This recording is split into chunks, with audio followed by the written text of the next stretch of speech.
आमीन आमीन। शायद ये चर्च, ये मिनिस्ट्री आपको अच्छा म्यूजिक तो अभी तक नहीं दे सकी है, अच्छा म्यूजिक आपको ना दे सके, अच्छी आवाजें आपको ना दे सके, लेकिन जो कुछ खुदा ने रखा है वो यकीनन आपको मिलता है। आमीन। जो खुदा की सच्ची तालीम है, जो खुदा ही की तरफ से है, इसमें ना किसी इंसान का ना किसी खादम का कोई कमाल है, वो मौजूद है और वो हमें मिलती है। अभी उसी कलाम को हम आगे बढ़ाएंगे जो खुदा ने आज शुरू किया है। आमीन। मेरे साथ निकालिए यशाया 43 बाब और उसकी 21वीं आयत। यशाया 43:21।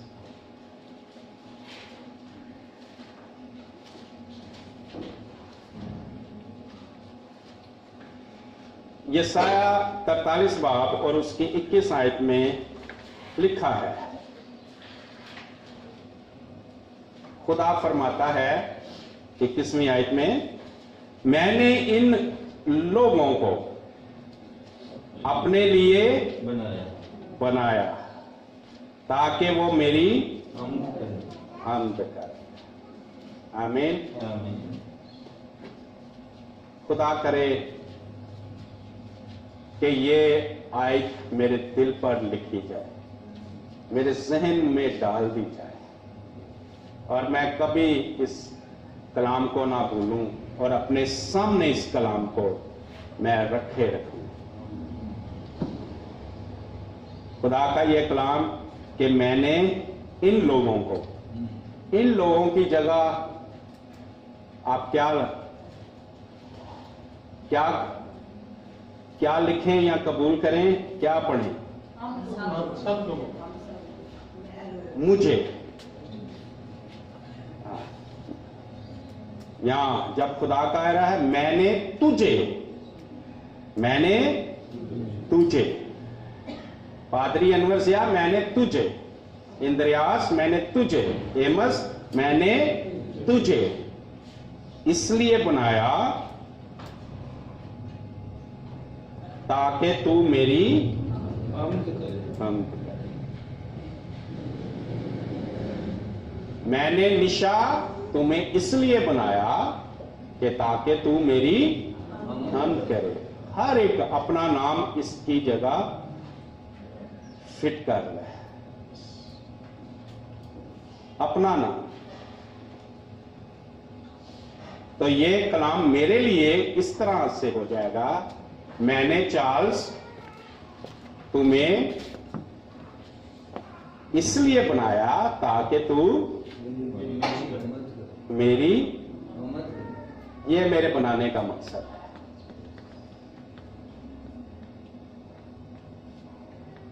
मैंने पहले भी कहा दुनिया कैसे कलाम को तोड़ मरोड़ देती है, कैसे कलाम का इनकार करती है, तो हम भी उसे लाशौरी तौर पर कबूल कर लेते हैं या शौरी तौर पर। यहां हम अपने कलाम से वाकिफ ही नहीं है। दुनिया कहती है, मर्द कहता है मुझे रब ने बनाया तेरे लिए, इसी तरह औरत कहती है मुझे रब ने बनाया तेरे लिए।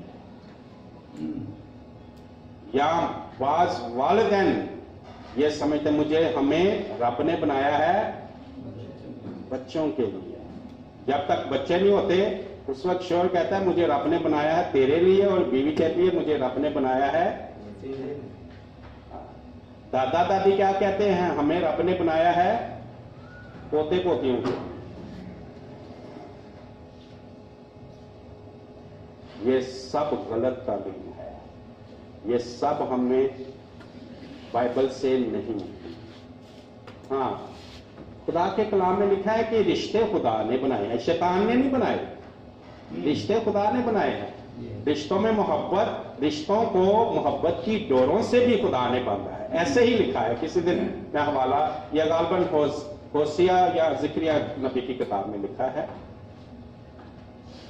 कि खुदा ने ही हमें रिश्तों के बंधन में बांधा है, रिश्तों की डोरियों में, मोहब्बत की डोरियों में खुदा ने हमें बांधा है। लेकिन खुदा ने ये कहा है मैंने तुम्हें अपने लिए बनाया है, इंसानों के लिए, और बनाने का मकसद भी बयान किया है, बनाने का मकसद भी बयान किया है कि ताकि तुम क्या करो, मेरी हमद करो, मेरी इबादत करो, मेरी इबादत करो।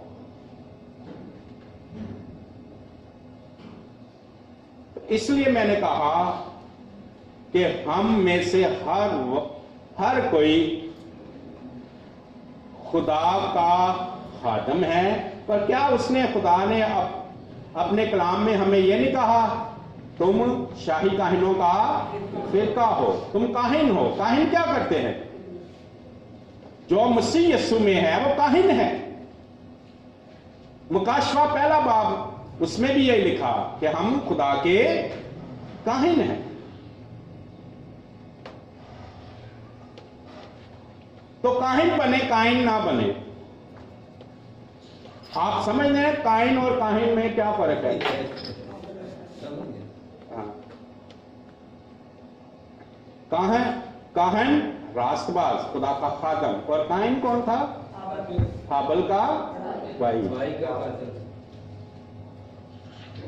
जिसके लिए शरीर का लफ्ज लिखा गया।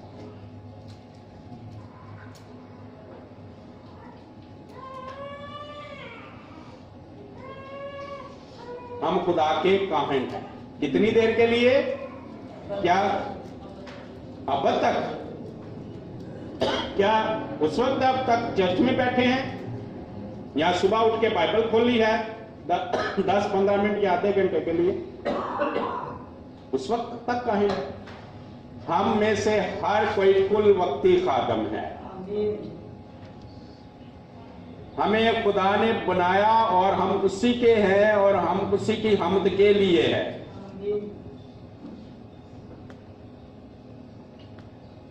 अब सवाल तो बड़े पैदा होंगे, फादर साहब बच्चों का की करिए, भैन भाइयों का की करिए, मां बाप का की करिए, रोटी टुक्कर का की करिए, नौकरी कारोबार, सब कुछ मसीह यीशु में करो। सब कुछ क्या करो? मसीह यीशु में।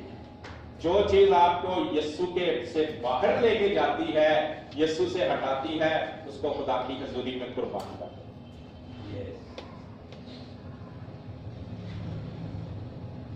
अब आप कहेंगे हुण बच्चों भी कुर्बान कर दिए।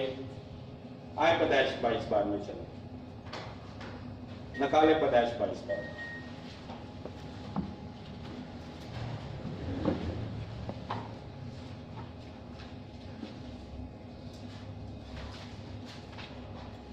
आज ये मैं पूरा हवाला पढ़ूंगा, हवाला लंबा है लेकिन पढ़ूंगा।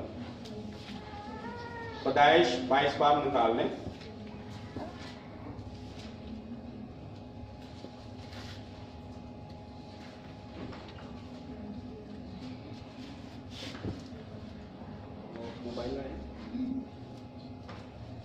जी, पैदाइश 22 बार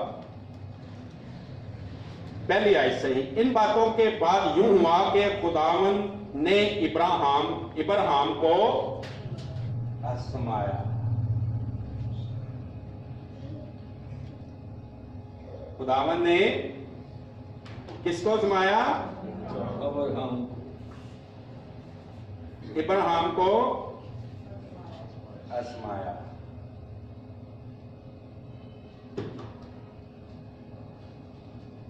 और उससे कहा, ऐ इब्राहिम, उसने कहा मैं हाजिर हूं। तब उसने कहा तो अपने बेटे इसहाक को, जो तेरा इकलौता है, तेरा इकलौता है।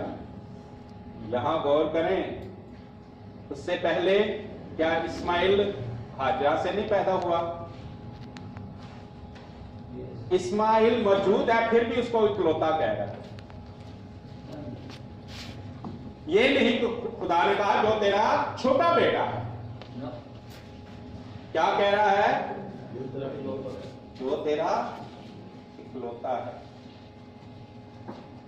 खुदा वादे के फर्जंद को ही अहमियत देता है। खुदा उसी को अहमियत देता है जो सुलभ से पैदा हुआ। जो तेरा एक ही बेटा है, इस्माइल को तो वो काउंट ही नहीं कर रहा।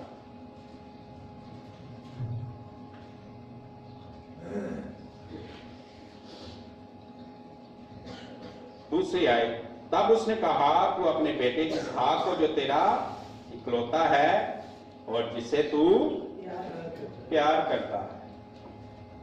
खुदा देखिए क्या है, तेरा एक ही बेटा है और जिसे तू प्यार करता है। साथ लेकर मोरिया के मुल्क में जा और वहां उसे पहाड़ों में से एक पहाड़ पर जो मैं तुझे बताऊंगा सौख्तनी कुर्बानी के तौर पर चढ़ा दे। उसे मोरिया के पहाड़ों में ले जा और जिस पहाड़ पे मैं कहूं जाके उसे क्या कर दे, वहां मेरे लिए कुर्बान कर दे, ज़बह कर दे।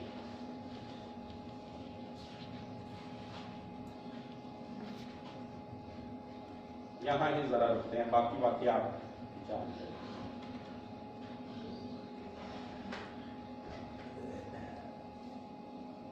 क्या कहा? तेरा इकलौता बेटा है और तू उससे क्या करता है? प्यार करता है। इब्राहिम, मैंने तुझे किस लिए बुलाया है? इब्राहिम को खुदा ने किस लिए बनाया और क्या करने के लिए बनाया? इब्राहिम को खुदा ने अपने लिए बनाया ताकि इब्राहिम खुदा की इबादत करे, खुदा की हम्द करे।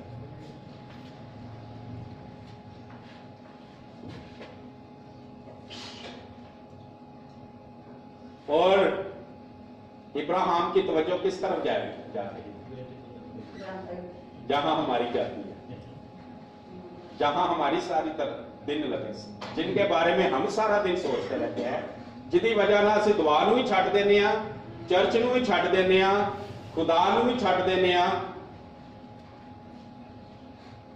इब्राहिम भी उसे आजमाइश पैदा ਸੀ।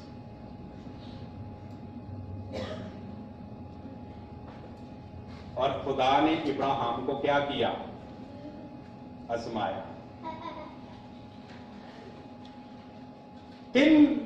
किस बात ने इब्राहिम को आजमाया? इब्राहिम तू खुदा से ज्यादा प्यार करता है कि बेटे से ज्यादा प्यार करता है? इस बात में खुदा ने इब्राहिम को आजमाया। कलाम क्या कहता है? सारे दिल, सारी जान, सारी अकल, सारी ताकत से किससे प्यार करता? और इसी कलाम में खुदा इब्राहिम को आजमाता है और यही आजमाइश हमारे लिए हमारे सामने है। या तो हम अपने आप को बहुत प्यार करते हैं, या हम बच्चों को बहुत प्यार करते हैं, बहन भाइयों को बहुत प्यार करते हैं, मंगेतर को बहुत प्यार करते हैं, बीवी को बहुत प्यार करते हैं, बीवी शोहर को बहुत प्यार करती है, या माँ बाप को बहुत प्यार करते हैं। किससे ज्यादा? खुदा से ज्यादा। हवाला निकालें, लूका 14 बाब।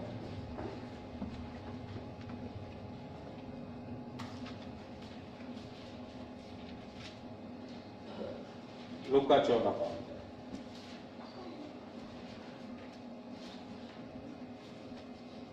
26 आए। लूका 14 बाब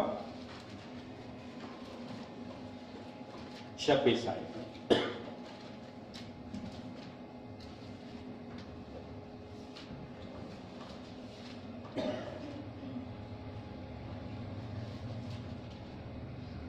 अगर कोई मेरे पास आए, लूका 14:26 में लिखा है, अगर कोई मेरे पास आए, जरा सोच समझ के आए, अगर कोई मेरे पास आए तो सोच समझ के आए और जिस राह से मैं कह रहा हूं उस राह से वो आए, एवं अन्य माना आए। अगर कोई मेरे पास आए और अपने बाप और मां और बीवी और बच्चों और भाइयों और बहनों बल्कि अपनी जान से भी दुश्मनी ना करे तो मेरा शागिर्द नहीं हो सकता। जो कोई अपनी स्लीप उठाकर मेरे पीछे आए, जो कोई अपनी स्लीप उठाकर मेरे पीछे ना आए वो मेरा शागिर्द नहीं हो सकता। आगे 34 आयत,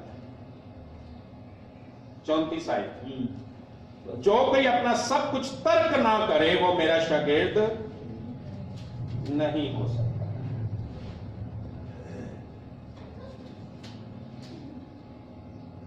नमक अच्छा तो है लेकिन अगर नमक का मजा जाता रहे तो वो किस चीज से मजेदार किया जाएगा। ना वो जमीन के काम कर रहा ना खाद के। लोग इसे बाहर फेंक देते हैं, जिसके कान सुनने के हैं वो सुन ले।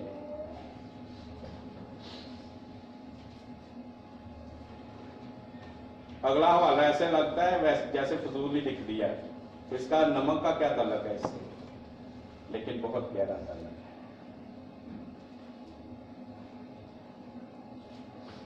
अगर तू इन रिश्तों को या अपनी जान को मुझसे ज्यादा प्यार करता है तो ना तू मेरे पीछे आ सकता है, ना मेरा शागिर्द हो सकता है, ना तू यीशु का हो सकता है। जब तक तू अपना सब कुछ तर्क ना कर। सब कुछ तर्क करना और सबसे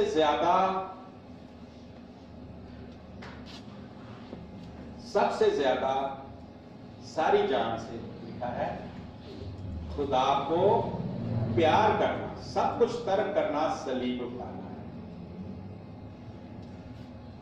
जब इब्राहिम को खुदा ने कहा अपना बेटा जाकर पहाड़ पर कुर्बान कर दे, तो इब्राहिम ने सलीब उठा ली और सलीब को उस पहाड़ पर उठा के लेके गया। जिस तरह यीशु ने अपनी सलीब उठाई और वो पहाड़ पर लेके गया, इब्राहिम ने सलीब उठाई और किसको कुर्बान कर रहा है? इब्राहिम को आजमाया और इब्राहिम आजमाइश में पूरा करा। तो फिर इब्राहिम से भी खुदा ने कहा, क्या कहा?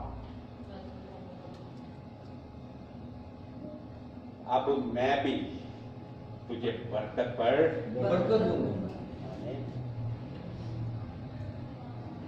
आपको पिछले 10-15 दिन में लगा होगा, शायद आपके ज़हन में आया भी हो और ना भी आया हो,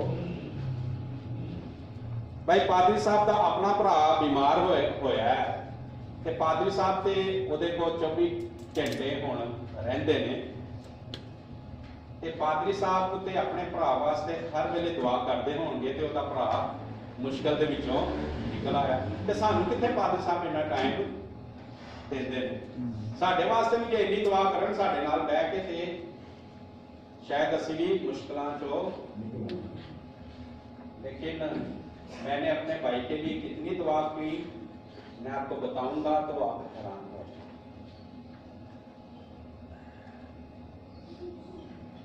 खुदा ने मुझे कहा बस इतनी सी दुआ कर कि बाप तेरी मर्जी पूरी हो। सिर्फ मैंने इतनी दुआ की और हर वक्त यही दुआ, वहां एक ही दुआ कि बाप तेरी मर्जी पूरी हो। और भाई यूसुफ और भाई अमजद वहां एक दिन रात को, उस दिन उसका डायलिसिस होना था, दूसरा ये मौजूद थे, इनके साथ मैं शेयर कर रहा था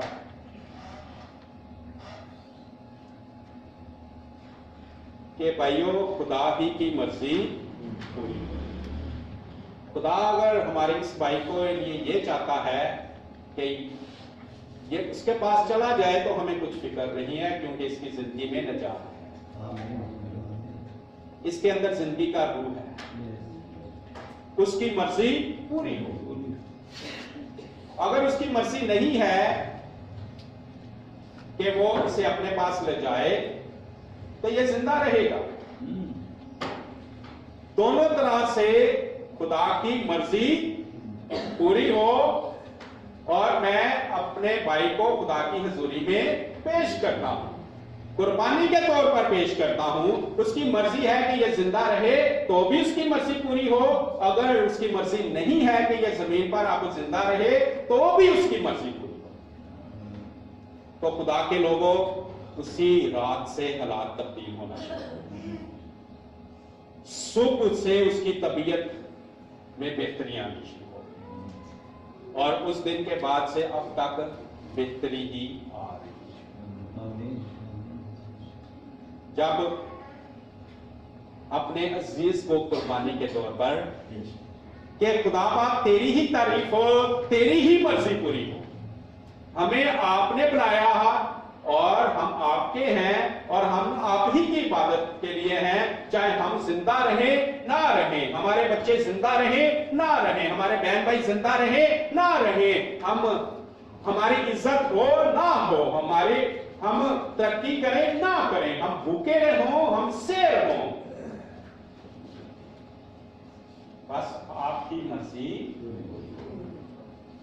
आपने हमें बनाया ताकि हम हमारे वसीला से आपकी हम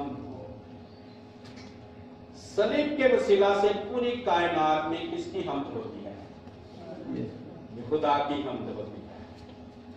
लेकिन सलीब पर यीशु कुर्बान, सलीब पर यीशु कुर्बान हुआ और आखिर तक अब तक उस कुर्बानी के वसीला से खुदा की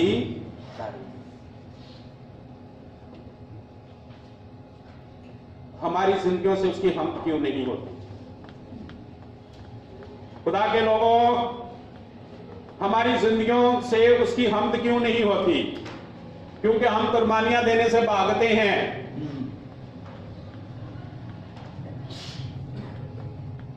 कुर्बानियां खाना चाहते हैं, कुर्बानियां खाना चाहते हैं, पूछते रहते हैं कुर्बानी का कुछ खा सकते हैं कि नहीं खा? कुर्बानियां खाना चाहते हैं, कुर्बानी देना नहीं चाहते। वो कहता है देना लेने से मुबारक है। देना क्या है? कुर्बानी। लेकिन हम कुर्बानी देना नहीं चाहते, कहते चाहते हैं कुर्बानी लेना चाहते हैं कि दूसरे हमारे लिए कुर्बान होते रहे, दूसरे हमारी खिदमत करते रहे, दूसरे हमें आसानियां मुहैया करते रहे, दूसरे हमें सुकून पहुंचाते रहे। हम कुर्बानी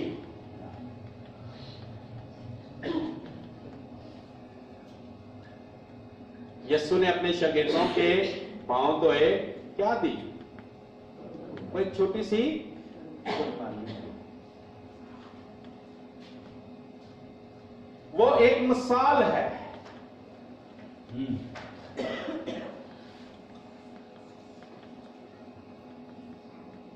आपका दिल बहुत परेशान है, या आपके पेट में खाना नहीं है, आपके पेट में खाना नहीं है, तो आप अपने किसी बहन भाई के घर में चले जाते हैं, तो वो आपको पकड़ के आपके पांव धोना शुरू कर देता है। जी मैं क्या कर रहा हूं? खुदा की इबादत कर रहा हूं कि यीशु ने कहा कि जैसे मैंने तुम्हारे पांव धोए तुम भी एक दूसरे के क्या किया करो, पांव धोया करो। और मेरे ढिड च चूहे नच रहे होण ते ओ फड़ के की करे, मेरे पैर धोई है।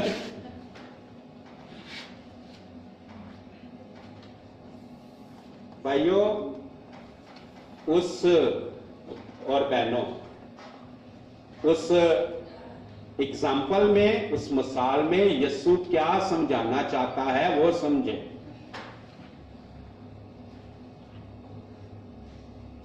जब जो किसी की जरूरत, जिस सबब से वो थका हुआ, पेट खाली है, तो उसकी उस वक्त थकन क्या है? किस चीज? भूख। तो जी सानू तो यीशु ने सिर्फ क्या सी? पैर तो। किसी को रुपए पैसे की अशद जरूरत पड़ गई है, तो आप जाके बैठे हैं, आप ये भी नहीं कहते कि हमें पैसों की जरूरत है, कहते हैं चलो जी भाई मेरा एक मसला है, चलो दुआ करते हैं बहनों भाई। तो वो आगे से ठहरो, मैं पहले थोड़े पैर धो लैन दो।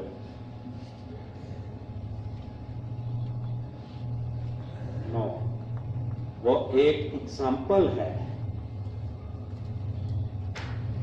कि दूसरों का बोझ उठाना, दूसरों का क्या करना? बोझ उठाना। इसको गलतियों 6 में जाके तुम एक दूसरे का क्या करो? भार उठाओ, यूं मसीह की शरीयत को पूरा करो।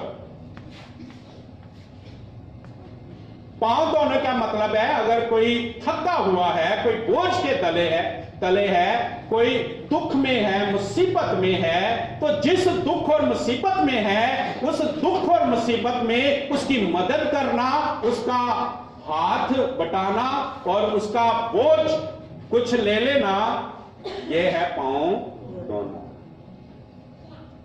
इसको रस्म ना बनाए। जो किसी चीज को दरकार है, ये आगे याकूब के खत में भी लिखा कि किसी को भूख लगी है तो वो किसी के घर जाता है, तो वो उसे दुआ दे के जा सुखी जा, खुदा तेनू बरकत दे। हाँ, उन्हें भूख लगी है, वो भूखा है, तो वो अपने किसी बहन भाई के घर जाता है, तो वहां से वो उसे ये कहे क्या खुदा तेनू बरकत दे।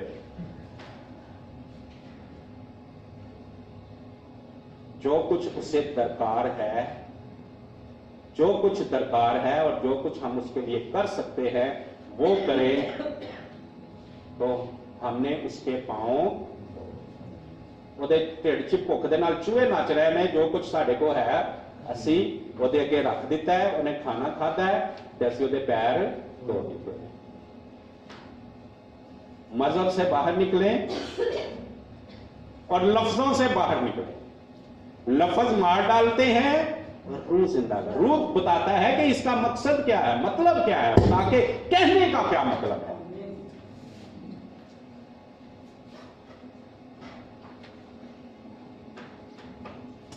मैंने कुछ चर्चों और खादमों को देखा कि वो इस मजहबी रस्म को पूरा करते हैं, कुछ बुजुर्गों को जमा करते हैं उस दिन जिस दिन वो खाना खाने से पहले यीशु ने पांव धोए। वो सारा साल तो शायद उन बुजुर्गों को, उन भाइयों बहनों को पूछते नहीं, मिलना तक ਤੁਹਾਡਾ ਕੀ ਹਾਲ ਹੈ, ਤੇ ਉਸ ਦਿਨ ਉਹ ਬੜੇ ਤਰਸ ਦੇ ਨਾਲ ਤੇ ਬੜੇ ਰਸਮ ਪੂਰੀ ਕਰਨ ਵਾਸਤੇ ਪੈਰ ਤੋਂ हाँ चूमते भी हैं। तो ये सारा मजहब है, सारा ढोंग है, सारा ड्रामा है। अगर आप हर रोज उनसे पूछते हैं भाई कपड़ा है पान वास्ते, चलो जो कुछ है साढ़े को असी भी हासिल है, रोटी खाते हो, कारोबार ठीक चलता है, ਤੁਹਾਡੇ हालात कैसे नहीं, कितना गुजारा हो रहा है, तो फिर असी खुदा सानू जो फजल दे असी उन्हां दा भार असी सारा तो नहीं किसी का चाहते, जिन्ना खुदा सानू फजल दे असी उन्ना ही किसी की हेल्प कर सकते। उन्होंने कहते ने पैर। मैं हवाला पढ़ देता हूं, गलतियों 6 बाब में इसको एक्सप्लेन किया गया है।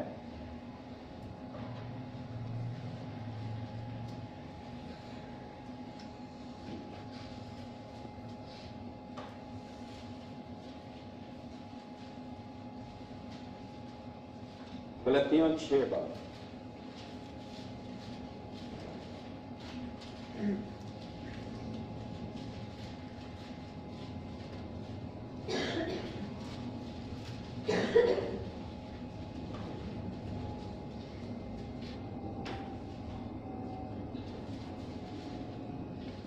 दूसरी आयत, गलतियों 6 बाब दूसरी आयत, तुम एक दूसरे का भार उठाओ और यूं मसीह की शरीयत को पूरा करो।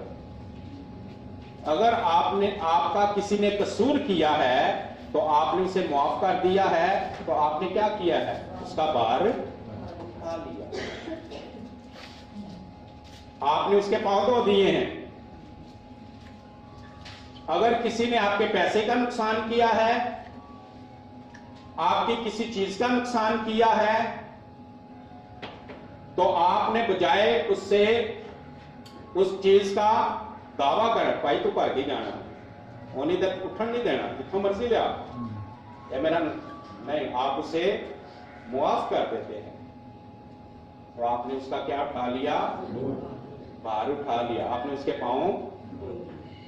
यहां वो किसी और का नुकसान कर देता है तो किसी और ने उसे पकड़ा हुआ है कि भाई अदा कर, नुकसान कर, तो फिर आप उसका नुकसान भर देते हैं किसी जगह पर,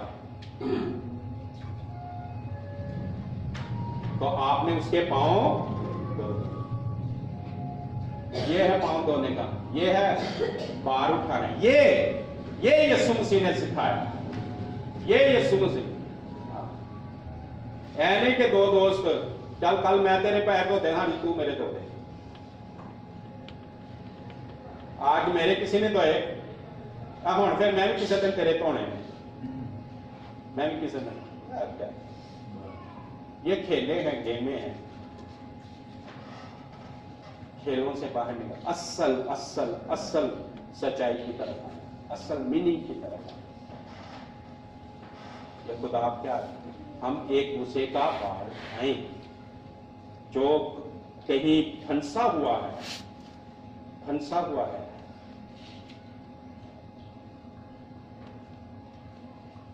वहां वो उसका भार। मुझे बड़ा उस दिन अच्छा लगा, भाई यूसुफ और भाई अमजद आए, उस दिन हमें बंदों की जरूरत थी। मुझे पता है मैं आपको कहता, किसी को भी कॉल करता तो आपने पहुंच जाना था, लेकिन वो उस वक्त उस दिन इन्हें खुदा ने भेज दिया कि हमने वो भाई को वो डायलिसिस के लिए लेके जाना था, तो हमें 1-2 बंदों की जरूरत थी, तो इन्होंने उस दिन हमारे पांव वो ए उठे फड़ के तोलिया ते टप लैके पादी साहब सानू दा पैर धो लैन दो, ते जो मेरा बोझ है वो ना वंडांदे तो मनु पैर धोण लगी। इन्होंने मेरे पांव धोए, इन्होंने जो मेरा बोझ था, जो मेरी थकन थी, वो उतार। और इन्होंने मुझे स्ट्रेचर को हाथ नहीं लगाने दिया, ये खुद उसे लेके गए। तो इस तरह से हम एक दूसरे का भार उठाएं, इस तरह से पाँव धोएं।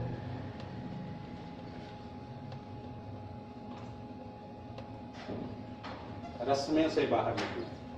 हमें खुदा ने किसके लिए बनाया? अपने लिए। इस तरह से हम खुदा की क्या करें? हमारे वसीला से मैंने बताया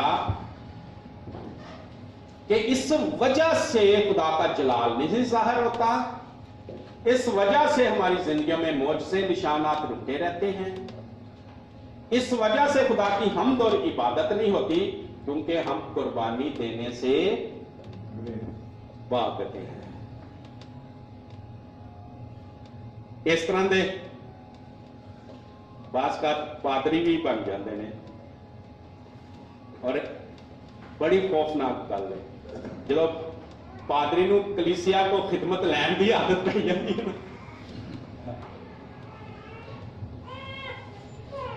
वो सिर्फ बास का पादरी कलीसिया मेरे लिए क्या देती रहे? कुर्बानियां देती रहे और मुझे कुर्बानी, कलीसिया को कुर्बानियां लेता रहे, आप भी कुर्बानी ना ले। वो कलीसिया के वसीला तो खुद से तो खुदा का जलाल जाहिर होगा, पादरी अपना बेड़ा रोल रहेगा, अपनी खिदमत होती। जलाल जाहिर होने के लिए यीशु की कुर्बानी से अब तक जलाल जाहिर होता रहेगा, जलाल जाहिर होता रहेगा।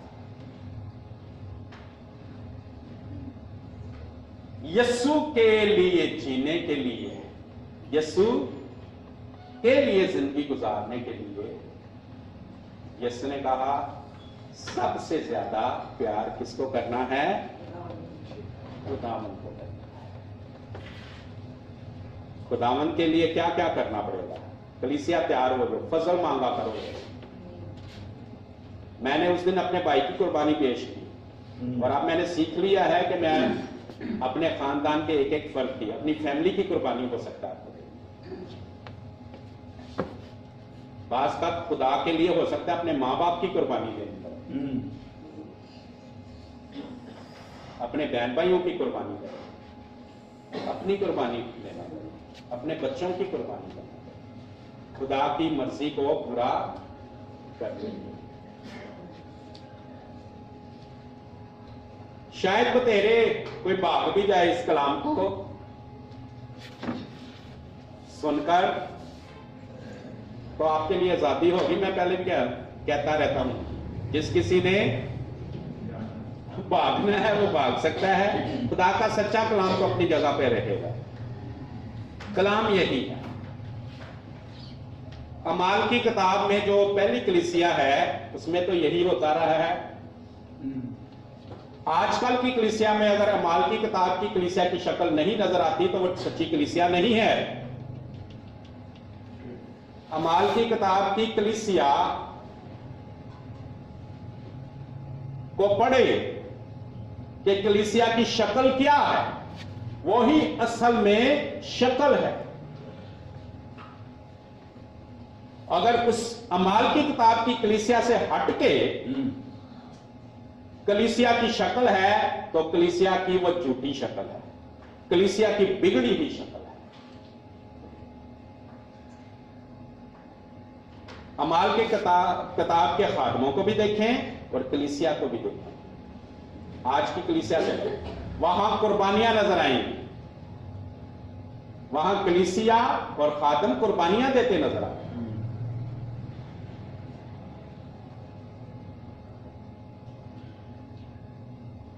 जहां कुर्बानी नहीं है वहां आग भी नहीं है। जहां कुर्बानी नहीं है वहां पुराने ऐहदनामे में कहां आग आती थी? कुर्बानी पर। एलिया ने कुर्बानी चढ़ाई और खुदा ने आग से जवाब दिया।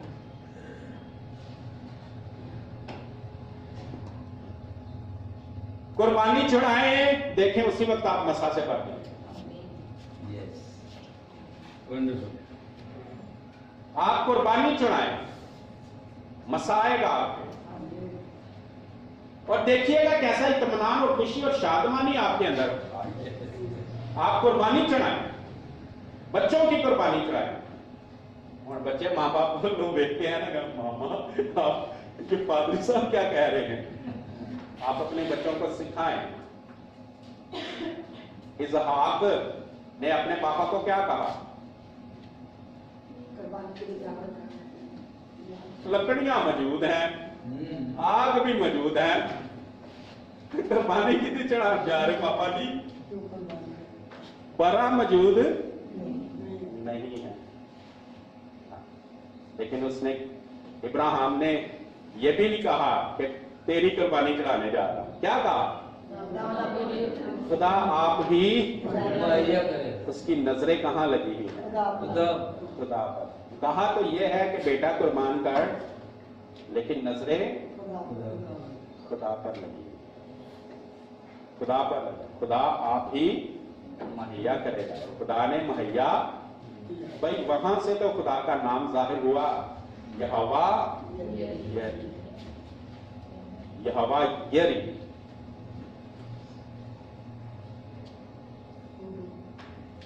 कलीसिया कुर्बानियां देना शुरू करें। पैसों की कुर्बानी देना भी आसान नहीं, लेकिन ये आसान लगती है। शायद वक्त की कुर्बानी देना भी आसान नहीं लगती है। बच्चों की कुर्बानी देना आसान नहीं, अपना खून बहाना आसान नहीं, रिश्तों की कुर्बानी देना शायद आसान नहीं, अपने खानदान की कुर्बानी देना आसान नहीं। लेकिन कहे खुदा बाप, मैं और मेरा खानदान आपके लिए, आपने हमें बनाया और हम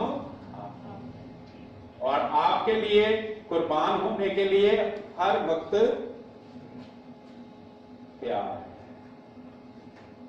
तो इरम ने एक वीडियो दिखाई, अभी भी इसके पास है, दिखा सकती है। मसीहों को ऐसे लटकाया हुआ था उल्टा एक ग्रुप के लोगों ने, और उन्हें कहा था, और हाथ पीछे बांधे हुए थे और छुरी, एक बड़ा छुरा हाथ में पकड़ा हुआ था, और ओपन वीडियो बनी हुई। यीशु का इनकार करो या गर्दन कटवा दो। और उन्होंने यीशु का इनकार नहीं किया। और वीडियो क्लिप इससे ले लेना या देख लेना। जैसे कुर्बानी वाले दिन बकरे के गले काटे जाते हैं ना, साफ उनके गले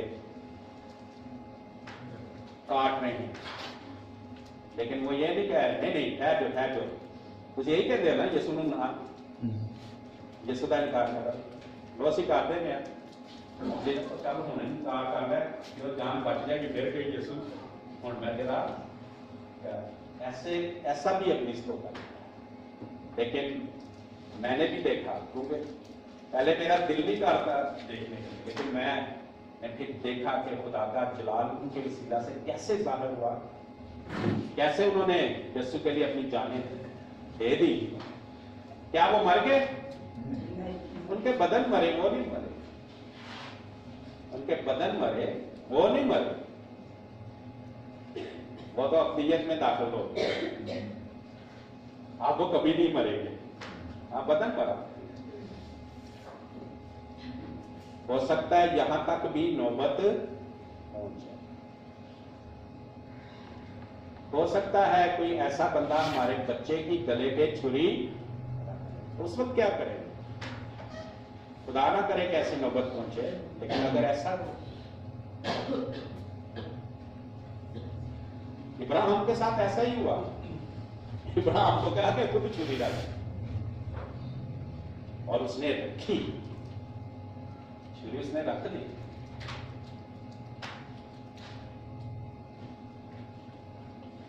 ये है मसीहत। खुदा के लोगों भागना चाहते हो भागो, लेकिन भागोगे तो पीछे मौत है। जो अपनी जान बचाता है वो अपनी जान खोएगा, और जो अपनी जान खोता है यीशु की खातिर वो अपनी जान बचाएगा। उल्टी खोपड़ी हमारे खुदा की खोपड़ी दुनिया से उल्टी है। ਤੁਹਾਡੇ ਪਾਦਰੀ ਦੀ ਵੀ ਹੁਣ ਉਲਟੀ ਹੋਣ ਲੱਗ ਪਈ ਹੈ, क्योंकि उल्टा दुनिया तो उल्टा ही काम से। खुदा के लोगों, शायद आप ऐसी खुली और सीधी सीधी या तुसी गल्लां शायद और मजमिया मुकद्दस मजमिया च ना सुनते हो, लेकिन सीधी बातें बता देना वफादारी है, दयानतदारी है। आगे उनको बातों को लेना, से फायदा उठाना ना उठाना, वो आपकी वफादारी और दयानतदारी। हो सकता है कि ऐसी बातें हमारे साथ कभी ना वाक़या हो, लेकिन हम इन बातों के लिए कुर्बानी, चाहे यीशु के लिए, चाहे पैसों की, चाहे वक्त की, चाहे 2 कतरे खून की, चाहे डंडे खाने की, चाहे बेइज्जती कराने की, चाहे रिश्तों की कुर्बानी की, चाहे किसी तरह की कुर्बानी, चाहे बात का हो सकता है हमें अपनी स्टडी की कुर्बानी करनी पड़े, जॉब की कुर्बानी पड़े, भूखा रहना पड़े, तो क्या पौलुस इन सब बातों से नहीं गुजरा? सब बातों से। उन्होंने तो ब्याह भी नहीं कराया, क्योंकि उसको ये फजल मिल गया। खुदा कहता है जिसको फजल नहीं मिला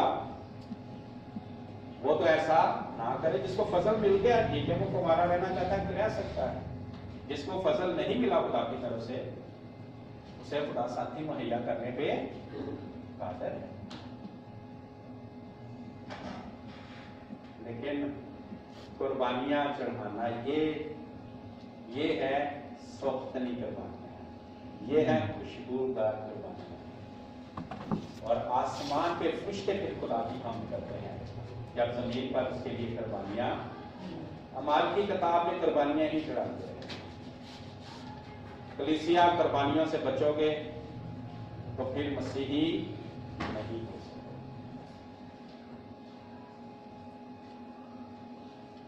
कुर्बानियां चढ़ाना आसान नहीं है, इसलिए लिखा जितने दीनदारी की जिंदगी गुजारना चाहते हैं सब सताए जाएंगे, लेकिन उन्हें कुर्बानी देनी पड़ेगी, कभी जान की, कभी माल की, कभी खानदान की। हम सब इसी के लिए हैं, इसी के लिए है। हमें खुदा ने बनाया और हम खुदा के लिए हैं। जरूर है कि हम बहुत दुख उठाकर, बहुत मुसीबतें उठाकर खुदा की बादशाही में, जलाल में मुसीबतें दुख क्यों उठाएंगे? ताकि इसके वसीला से खुदा का दुख मुसीबतें इसलिए आएंगी ताकि हम कुर्बानी दें और खुदा का खुदा इन्हीं बातों में हमें आजमाता है। अब्राहम को भी आजमाया, क्या यह मुझसे प्यार करता है कि काके से ज्यादा करता है? ये मुझसे ज्यादा प्यार करता है कि अपने से ज्यादा प्यार? मुझसे ज्यादा प्यार करता है कि जेड़े नोट संभाल के रखे से उन्होंने ज्यादा प्यार करता है? मुझसे ज्यादा प्यार करता है कि अपनी इज्जत से? मुझे ज्यादा इज्जत देता है कि खुद को? ये सारा दिन आजमाइशें हमारे सामने रहती हैं, लेकिन फजल मांगे हर आजमाइश में हम पूरा उतरे, हर आजमाइश में हम हमारे खुदा के नाम को इज्जत और जलाल मिलता रहे। आखिरी हवाला पढ़ के खत्म करते हैं। निकाले मेरे साथ फिलिपियों 4,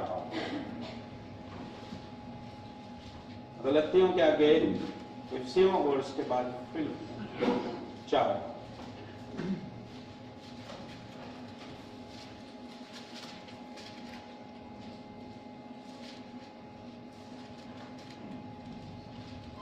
11वीं आयत, फिलिपियों 4:11वीं आयत। ये हमने खुदावन में सीखना है, अगर नहीं अभी तक सीखा।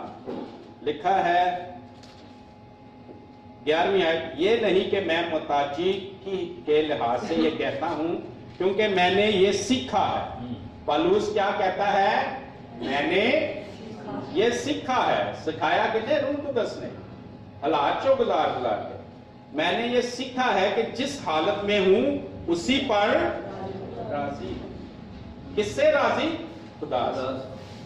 जिस हालत में हूं उसी पर राजी हूं। मैंने मैं पस्त होना भी जानता। पस्त में जो मैं नीचे जा रहा हूं, बेइज्जती हो रही है, हालात खराब, बद से बद, उसमें भी मैंने पूरे हालात में नीचे जाना सीखा है।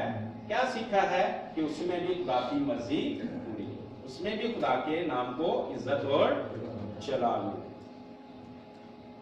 और बढ़ना भी जानता हूं। जब मुझे इज्जत मिले, जब मोजे निशानात हो रहे, लोग मुझे हाथों पे उठा रहे हैं, तो उस वक्त भी मुझे नहीं, इसके नाम को इज्जत और जलाल मिले। बढ़ने में भी खुदा के नाम को इज्जत जलाल मिले। जब उन्होंने जन्म के लंगड़े को ऐसे चला दिया, तो वहां के लोग जो बुतप्रस्त थे, माल की किताब में लिखा है, उन्होंने कहा कि हमारे दरमियान कौन आ गए हैं? देवता आ गए हैं। और वो उनके लिए कुर्बानियां चढ़ाने लगे। और पौलुस ने और शायद सलास था, उन्होंने मना किया। नो, हम तो तुम्हारे जैसे इंसान है, ये हमने नहीं किया। किसने किया है? खुदा ने किया है। उसके नाम को इज्जत और जलाओ। वो वहां बड़े सरफराज हुए और उन्होंने खुदा पे जलाल लगाया। अपने नाम को जलाल लिखा है। मैं पस्त होना भी जानता हूं और बढ़ना भी जानता हूं, हर एक बात और सब हालतों में शेर होना, भूखा रहना, बढ़ना घटना सीखा है। हाँ, पेट भरिया भी होए तो खुदा दे नाम नूं जलाल मिले। पेट खाली है तो फिर भी खुदा की मर्जी पूरी होए, खुदा दे नाम नूं जलाल मिले। और वो कहता है, जो मुझे ताकत बख्शता है, मैं उसमें सब कुछ कर सकता हूं। बस उसे ताकत मांगते हैं। तो खुदा बाप, जब कुर्बानी देनी पड़े तो मुझे बस ताकत कहां मिलती है? कहां मिलती है? इट्टे गोडे खुदा दी हजूरी च जदों सी झुकाए, खुदा दी हजूरी च गिट्टे गोडे रगड़न नाल, खुदा दी हजूरी च सजदे च अपने मसबे ते खुदा दी हजूरी च वक्त गुजारन नाल ताकत मिलदी। यस, सच है। उस नाल ताकत नहीं मिलदी। पादरी साहब मेरी ताकत वास्ते दुआ करो, इनकी ताकत नहीं मिलदी। शायद वक्ती तौर पे मसला हल हो जाए, वक्ती तौर पे थोड़ी देर की ताकत मिल जाए। खुदा को ताकत हासिल करनी है तो सच्चे दिल में खुदा की हजूरी च चुपो, एक दो मिनट नहीं वक्त गुजारो, खुदा को ताकत लो, फिर कुर्बानियां, फिर ताकत इंज दी मिलेगी। कोई एक गल ते थप्पड़ मार देगा, इन्नी ताकत ते बर्दाश्त है कि दूसरी गल आप ही फेर दो। कोई गाला कट देगा, तुहाडे ते असर नहीं होएगा। तुहाडा कोई माल छीन लेगा, तुहाडा नुकसान कर देगा, तुहाडे च इन्नी ताकत होएगी, तुसीं फिर भी उहनूं कहोगे कि मैनूं खुदा कर। खुदा की ताकत से ये सब बातें होंगी। हमारी ताकत से तो हम कांपना शुरू हो गए। हमारी ताकत में तो हम ये कह रहे असीं ना ही मसीह होंदे ते लेकिन वो कहता है, जो मुझे ताकत बख्शता है, ताकत ले, और ताकत दुआ में, खुदा की हजूरी में। उस दुआ में नहीं ताकत मिलती जो रस्मी दुआ हो, उस दुआ में ताकत नहीं मिलती जिसमें खुदा को डिक्टेशन दे, खुदा तू ऐ कर दे, वो ऐ कर दे, ताकियां वास्ते ऐ कर दे, मां बाप वास्ते, भैन भरावां वास्ते ऐ कर दे, सानू गड्डी दे दे, अच्छा घर दे दे। साडे सारे हालात बड़े यानी बिल्कुल सुकून है कि हम मुआर हो इन्हां दुआवां। खुदा पाक फजल दे ताकि मैं आपकी मर्जी पूरी कर सकूं। आपका कलाम पूरा आपके साथ वफादारी के साथ मांगे उसे ताकत। वो ताकत देगा। आमीन। खुदा हम सबको बरकत दे।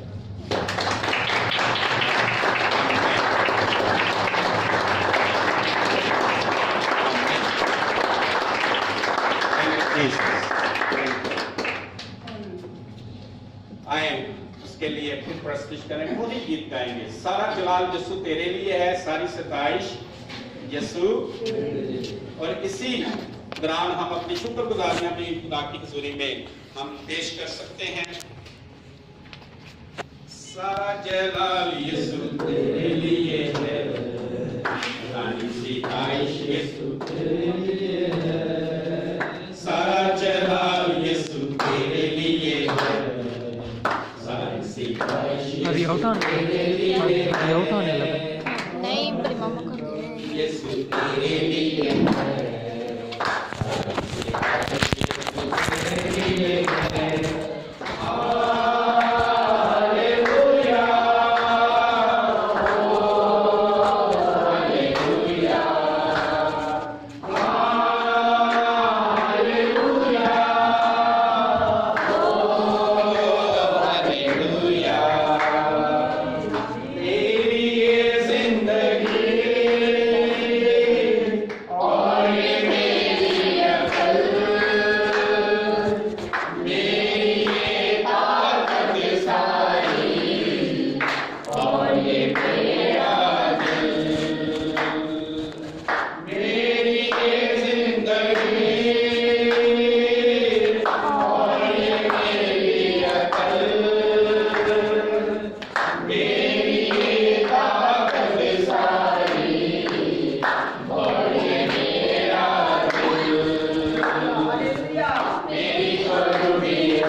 Yes,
सब पर आपका रहम, आपका फजल।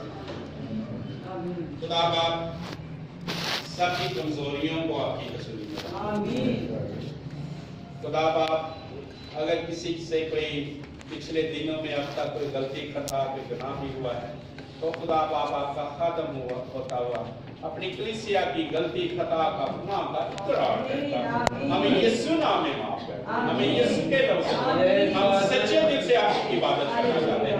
और आज हमने जाना है कि हम खुदा के लिए है, हम खुदा की हम के लिए, हमें खुदा ने बनाया है और हमें अपने लिए बनाया और खुदा के लिए हमें फजल बख्शेंगे। हम खुदा बाप कलीसिया में जो बीमार है उसकी बीमारी यीशु के नाम से दूर हो, खुदा बाप उसकी बीमारी को डांटते हैं यीशु के नाम से। जिसको अब्लीस सताता है, जिस पर कोई भी अब्लीस का काम हुआ है, अब्लीस का काम यीशु के नाम से बर्बाद कर, अब्लीस के सताए हुए आजाद हो। और खुदा बाप आपके बच्चों को हर रोज आपकी कुव्वत, आपके बच्चों की हर एक दरखास्त यीशु आपके नाम से, खुदा बाप आपके बच्चों की सूरत यीशु के नाम से पूरी, आपके बच्चों के दुख तकलीफों को आपकी हुजूरी में खुदा बाप अपना इत्मीनान बख्शे, अपनी तसल्ली बख्शे, अपनी कुव्वत, अपनी खुशी, शादमानी और बरकत बख्शे और अपने बच्चों को अपने मालो जान को आपकी हुजूरी में कुर्बान करना ताकि आपका जलाल हम हर रोज ना सिर्फ घंटों की कुर्बानियां चढ़ाएं, अपने जानो माल इज्जत बेइज्जती की भी कुर्बानियां, सब चीजें जो आपकी राह में आती हैं, आपके कलाम की राह में, आपके नाम की राह में आती हैं, यीशु आपके नाम से कुर्बान करते जाएं ताकि आपकी मर्जी ना रुके, आपका कलाम बदनाम ना हो, आपका नाम बदनाम।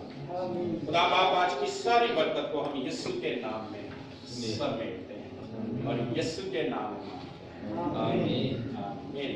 मैं हमारे बाप मेरा नाम तेरी बादशाही है, तेरी हमारे रोज जिसका हम अपने वो भी हमारे हमें आज फल के क्योंकि बादशाही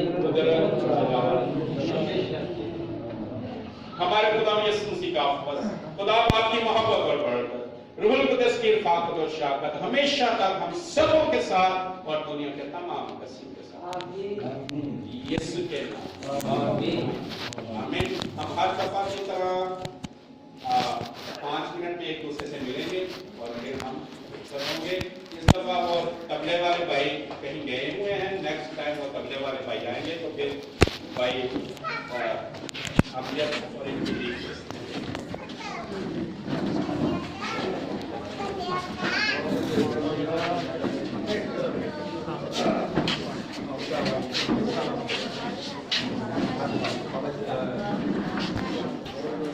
Opa,